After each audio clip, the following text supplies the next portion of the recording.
ಸಚಿವ ಸಂಪುಟ ಸಭೆಯಲ್ಲಿ ಮಾದಿಗ ಸಮುದಾಯಕ್ಕೆ ಒಳ ಮೀಸಲಾತಿ ನೀಡುವ ಕುರಿತು ನಿರ್ಧಾರವಾಗಿದ್ದು, ಮುಖ್ಯಮಂತ್ರಿ ಒಳ ಮೀಸಲಾತಿ ಘೋಷಣೆ ಮಾಡದೆ ವಿಳಂಬ ಮಾಡುತ್ತಿದ್ದಾರೆ ಎಂದು ಕೋಡಿಹಳ್ಳಿ ಆದಿಜಾಂಬವ ಮಹಾಸಂಸ್ಥಾನ ಮಠದ ಷಡಾಕ್ಷರ ಮುನಿ ದೇಶಿಕೇಂದ್ರ ಸ್ವಾಮೀಜಿ ಆರೋಪಿಸಿದರು. ಹರಿಹರದ ಪ್ರೊಫೆಸರ್ ಬಿ ಕೃಷ್ಣಪ್ಪ ಮೈತ್ರಿವನದಿಂದ ಒಳ ಮೀಸಲಾತಿ ಜಾರಿಗೊಳಿಸುವಂತೆ ಆಗ್ರಹಿಸಿ ಸ್ವಾಮೀಜಿ ನೇತೃತ್ವದಲ್ಲಿ ಬೆಂಗಳೂರಿಗೆ ಹೊರಟ ಪಾದಯಾತ್ರೆ ದಾವಣಗೆರೆಗೆ ತಲುಪಿದ್ದು, ಈ ವೇಳೆ ಸುದ್ದಿಗೋಷ್ಠಿ ನಡೆಸಿ ಮಾತನಾಡಿದರು.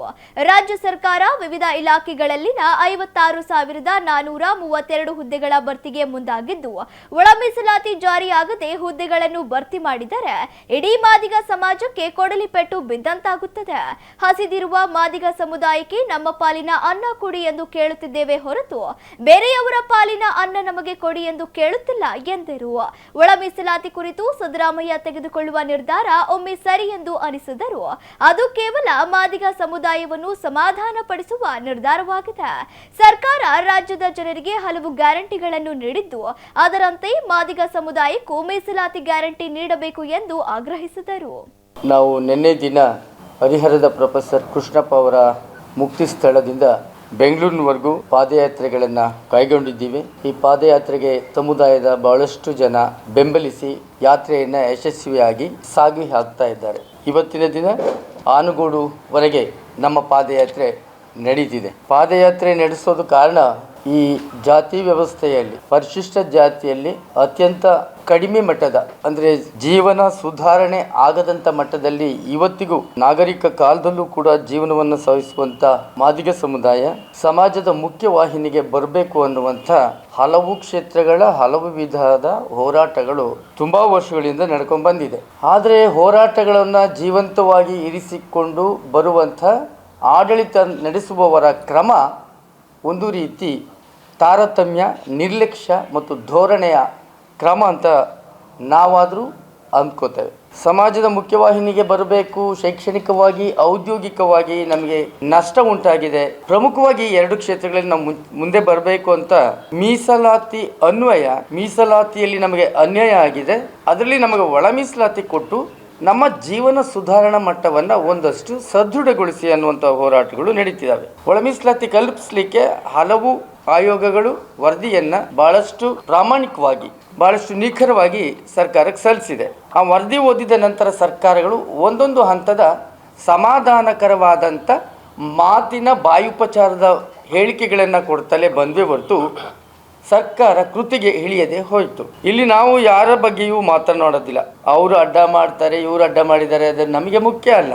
ನಮಗೆ ಕಡಿಮೆ ಇದೆ, ಕೊರತೆಯಾಗಿದೆ, ಕೊರತೆಯನ್ನು ತುಂಬಿ ಅನ್ನುವಂಥದ್ದು ನಮ್ಮ ಬೇಡಿಕೆ. ಸುಮಾರು 35 ವರ್ಷ ಅಂದರೆ 3.5 ದಶಕಗಳಿಂದ ಈ ಸಮಾಜ ಹೋರಾಟ ಮಾಡ್ತಿದೆಯಲ್ಲ, ಈ ಹೋರಾಟಕ್ಕೆ ಸರ್ಕಾರ ತುಂಬ ರೀತಿಯಲ್ಲಿ ಕಡೆಗಣನೆ ಮಾಡಿರ್ತಕ್ಕಂಥದ್ದು ಗೊತ್ತಾಗ್ತಾ ಇದೆ.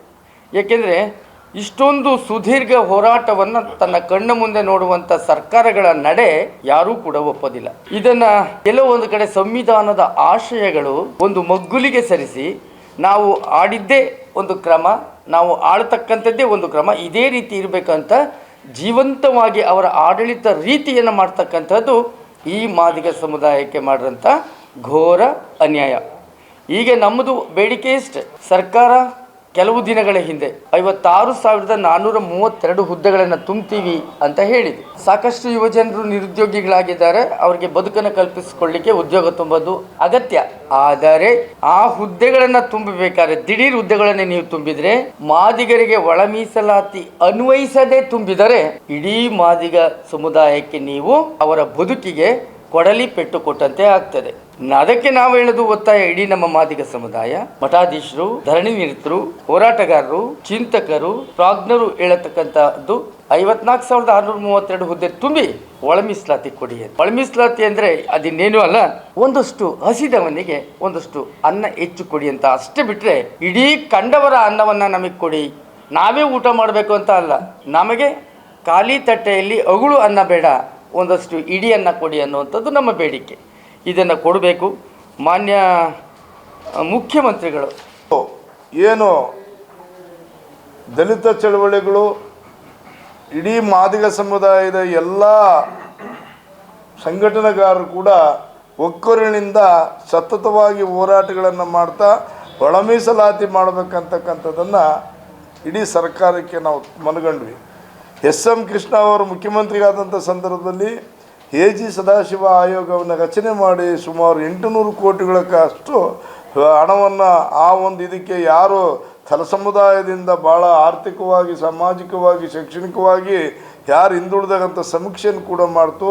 ಆ ಸಮೀಕ್ಷೆ ಕೂಡ ಪೂರಕವಾದಂಥ ವರದಿಯನ್ನು ಕೂಡ ಸಲ್ಲಿಸ್ತು.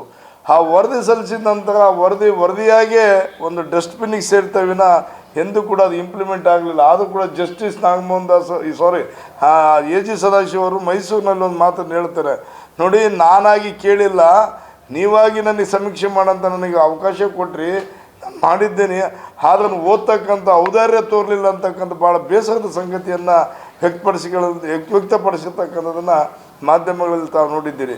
ಅಲ್ಲಿಂದ ನಂತರ ಮತ್ತೆ ಮಾಧುಸ್ವಾಮಿ ಆಯೋಗವನ್ನು ರಚನೆ ಮಾಡ್ತಾರೆ ಮತ್ತು ಜಸ್ಟಿಸ್ ನಾಗಮೋಹನ್ ದಾಸ್ ಅವರು ಕೂಡ ಮಾಡಿದ್ರು ಕೂಡ ಯಾವುದು ಕೂಡ ಇಂಪ್ಲಿಮೆಂಟ್ ಆಗಲಿಲ್ಲ. ಆದರೆ ಇದೇ ನಮ್ಮ ರಾಜ್ಯದ ಮುಖ್ಯಮಂತ್ರಿಗಳಾಗಿರ್ತಕ್ಕಂಥ ಸಿದ್ದರಾಮಯ್ಯ ಮತ್ತು ಏನು ಕಾಂಗ್ರೆಸ್ನ ಮುಖಂಡರುಗಳೆಲ್ಲ ಜಸ್ಟಿಸ್ ನಾಗಮೋಹನ್ ದಾಸ್ ಅವರ ಆಯೋಗವನ್ನು ರಚನೆ ಮಾಡಿ ಶೀಘ್ರವೇ ನಿಮಗೆ ಒಳ ಮೀಸಲಾತಿಯನ್ನು ಕಲ್ಪಿಸ್ತೀವಿ ಅಂತಕ್ಕಂಥ ಒಂದು ಆಶ್ವಾಸನೆಯನ್ನು ಕೊಟ್ಟರು.